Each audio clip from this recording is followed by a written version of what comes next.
mucho que digamos, ¿no? Entonces, vamos a ir trabajando lo que corresponde a la clasificación. Te había mencionado y te había dicho que existen, en este caso, sustantivos de forma fija.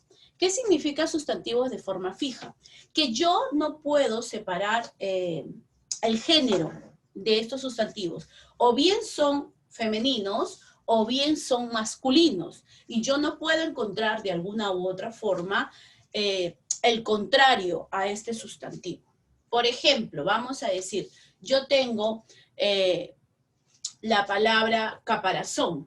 Yo no puedo pasarlo, sabemos que caparazón está en masculino, pero yo no puedo pasarlo a femenino. Yo no puedo decir caparazona, porque no existe, no hay. Y por lo tanto, si no existe o no hay, a nosotros le decimos forma fija. Estos son sustantivos de forma fija, porque yo no puedo utilizar, si es que yo los tengo en masculino, no los puedo pasar a femenino. O si yo los tengo en femenino, no los puedo pasar a masculino. Eso es. Igual, por ejemplo, hay algunos que me decían, Miss, pero agua, yo puedo decir el agua y puedo decir la agua. No, no existe, no se da, no se presenta. Yo solamente digo el agua. Ya, la que diga o el que mencione el agua, bueno, pues entonces vamos a arreglarlo con la Real Academia Española para ver si es cierto. Ok, entonces también tengo sustantivos de doble forma. Si ya tengo uno de forma fija, tengo de doble forma en donde yo voy a encontrar necesariamente el femenino y el masculino. Por ejemplo, en este caso gallina, en masculino, obviamente, puedo diferenciarlo, ¿no? Gallo. Igual, por ejemplo, en masculino, héroe, y en femenino, heroína, ¿no? Pero heroína suena otra cosa, ya, bueno, también, pero el significado del femenino de héroe es heroína. ¿Estamos? Por ejemplo, vamos a decir actor, actriz, que son necesariamente de doble forma porque yo puedo identificar tanto masculino como femenino. Ahora, tengo aparte de ellos, tengo necesariamente los sustantivos heterónimos. ¿Quiénes son estos sustantivos heterónimos? Necesariamente estos sustantivos, vamos a decirlos, son aquellos en los cuales vamos a cambiar la estructura completa de nuestra palabra. ¿Cómo es eso, Miss, que vamos a cambiar la estructura completa de nuestra palabra? Claro, por ejemplo, la vamos al cambiar al sustantivo de masculino a femenino o viceversa, esa palabra se va a cambiar totalmente. Por ejemplo, yo voy a decir oveja, masculino, carnero. O puedo decir vaca, en masculino, toro. Entonces, estoy cambiando toda la estructura de la palabra. Porque cuando yo te había mencionado en ese caso de doble forma, la estructura seguía siendo la misma. Por ejemplo, yo digo, en este caso, abuelo, abuela. La estructura sigue siendo la misma, ¿no? La raíz sigue siendo la misma. Mientras que en los heterónimos no. En los heterónimos cambia totalmente. Es como decir papá, mamá, ¿no?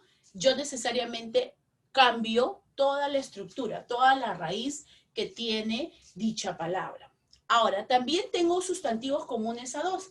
En este caso, los sustantivos comunes a dos, yo tengo la misma palabra, el mismo sustantivo, tanto para los masculinos como para los femeninos, y yo lo voy a diferenciar, ¿sabes con qué?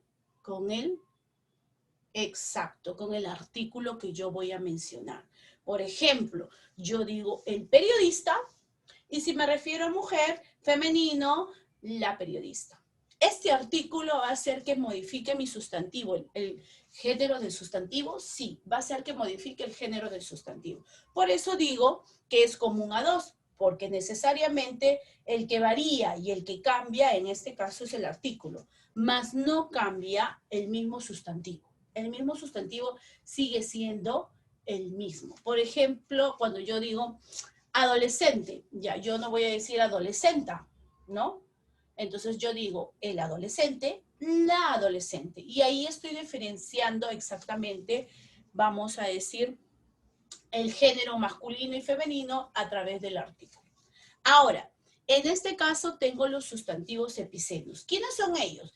A los cuales yo no le voy a aumentar un artículo, pero sí les voy a poner, en este caso, a los que son del género masculino les voy a poner macho, y a los que son del género femenino les voy a poner hembra, ¿no?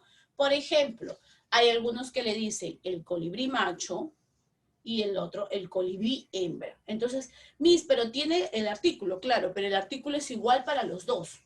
Lo que los diferencia es el hecho de mencionar entre macho y hembra. Eso es lo que diferencia, ¿ok? Y tenemos los ambiguos, En este caso, vamos a decir que los ambiguos no tienen una definición exacta. Ya no se usa, pero de todas maneras hay personas que todavía lo tienen en cuenta, ¿no? Por ejemplo, el margen, la margen, dice. Que es ambiguo, ¿por qué? Porque no debería darse, pero existen, ¿no? Por ejemplo, ya no existe lo que dice el pijama, la pijama. Pero debería ser solo la pijama, sí. Pero todavía, si tú buscas y mencionas sobre el significado de el pijama, sí existe todavía.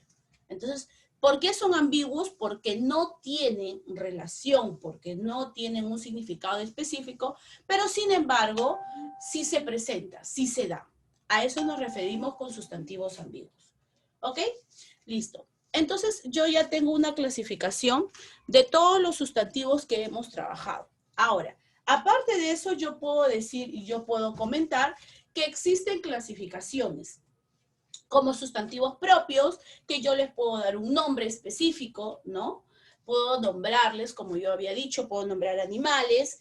Hasta algunos, por ejemplo, nombran a las plantas, ¿no? Algunas flores tienen un nombre propio. También, por ejemplo, en el caso de las personas, los países, las provincias, las capitales, etcétera. Para diferenciarlas de todas las demás, yo necesariamente le pongo un nombre propio, ¿no? Y a este nombre propio yo lo puedo, vamos a decir, clasificar. ¿Cómo clasificar? Claro, porque no es igual el nombre propio de las personas, no es igual el nombre propio en las montañas, no es igual el nombre propio en los ríos, no es igual el nombre propio, vamos a decir, en los animales, etc. Por ejemplo, cuando yo hablo de antropónimos, estoy refiriéndome específicamente a los nombres de las personas, ¿ya? En este caso, vamos a decir Jimena, Julio, Javier, etc.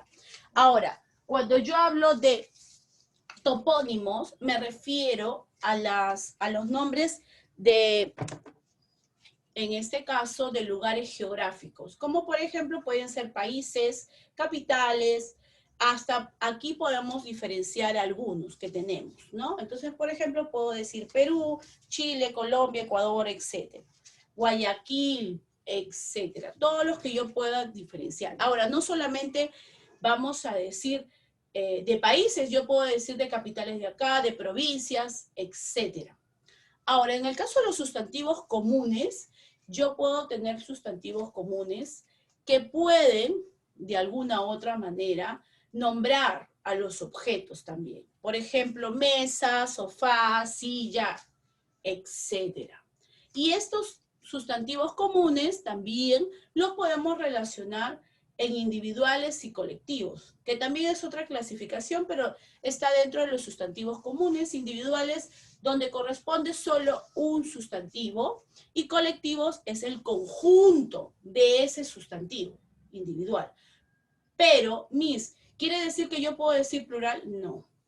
Plural es, vamos a decir, más de uno, o sea, dos, tres, etc. Pero conjunto es la cantidad completa de un sustantivo individual.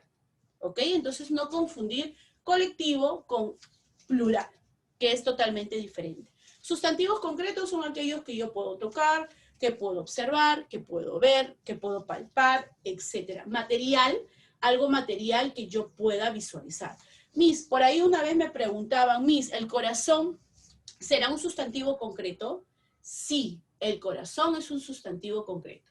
Pero yo nunca lo he tocado, nunca lo he palpado, sí. Pero sí hay personas que lo han hecho. Por lo tanto, sí se considera un sustantivo concreto. Ahora, Amor, que es diferente, que es un sentimiento, sería un sustantivo abstracto. ¿Por qué? Porque obviamente sabemos que ese sentimiento no lo podemos medir, no lo podemos tocar, no lo podemos agregar, etc. A eso nos referimos necesariamente con la clasificación de sustantivos. Ahora, tenemos sustantivos primitivos. ¿Cuáles son ellos? Son los que no se derivan de ninguna palabra. Y los derivados es cuando provienen de un sustantivo primitivo. Por ejemplo, yo tengo libro. Ese es mi sustantivo primitivo. Y mi sustantivo derivado, puedo decir librote, librazo, etc. O también, por ejemplo, tengo el sustantivo mar. Mar es un sustantivo primitivo. Y yo, en este caso, el sustantivo derivado puede ser marina, marinero, marítimo, etc. ¿No? Esos son mis sustantivos derivados. Ahora, tengo sustantivos simples, sí, que constan de una sola raíz o lexema, y sustantivos compuestos que constan de 2 a más. Entonces, yo puedo identificar la clasificación. Ahora, también tenemos, por ejemplo, los sustantivos contables y los sustantivos incontables. ¿Cuáles son esos? Hay sustantivos que yo puedo contabilizar y hay sustantivos que yo no puedo contabilizar, ¿no? Por ejemplo, yo no puedo contabilizar, por ejemplo, la arena. Yo no puedo contabilizar el mar. ¿Por qué? Porque yo no me voy a poner a contar cada uno de los registros de arena que hay. No puedo hacer eso. Pero, por ejemplo, yo puedo contabilizar el arroz. Sí, si te pones vamos a decir, a contar grano por grano, sí. ¿No? Entonces, tenemos los contables, los que sí podemos contabilizar, y los incontables, los que no podemos contabilizar. ¿Ok? Listo, entonces, mira, hemos hablado del sustantivo y es muy importante que lo tengas en cuenta para que podamos de alguna u otra manera trabajar la práctica. ¿Ok? Entonces, en este caso, yo he subido la práctica